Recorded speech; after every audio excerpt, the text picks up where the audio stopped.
எனக்கு நடந்த ஒரு அனுபவத்தில் நான் உங்கள்கிட்ட ஒரு விஷயம் ஷேர் பண்ணுறேன். இது என்னன்னு கேட்டிங்கன்னா, நாளைக்கு சித்ரா பௌர்ணமி வருது இல்லைங்களா? அதில் திருவண்ணாமலைக்கு எல்லாருமே கிட்டத்தட்ட ஆயிரக்கணக்கான மக்கள்லாம் கிரிவலம் போவாங்க. இதில் சில விஷயங்களில் தெரிஞ்சவங்க அதை செய்வாங்க. தெரியாதவங்க வெறும் கிரிவலம் மட்டும்தான் போவீங்க. ஆனால் இதை நான் செஞ்சு பார்த்துட்டேன், அனுபவிச்சுட்டேன். என்னன்னு ஒரு விஷயம் கேட்டிங்கன்னா, எனக்கு ஒரு சித்தர் ஒருத்தர் சொன்னார். வீட்டிலேருந்து வரும்போது நம்ம வீட்டில் நீங்கள் உப்பு ஜாடியில் நீங்கள் உப்பு வச்சுருப்பீங்க.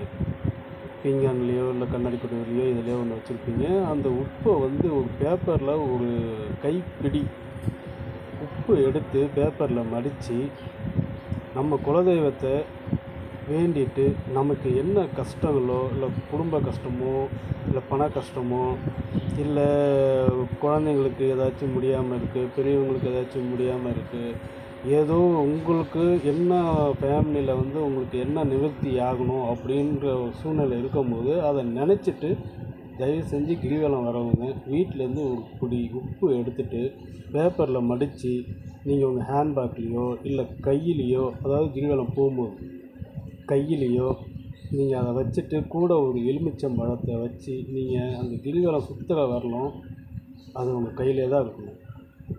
வீட்டுக்கு வரும்போது எடுத்துகிட்டு நீங்கள் அந்த உப்பு ஜாடியில் நீங்கள் போட்டுடுங்க. அதுக்கப்புறம் நீங்கள் கமெண்டில் சொல்லுங்கள். வாழ்க வளமுடன்.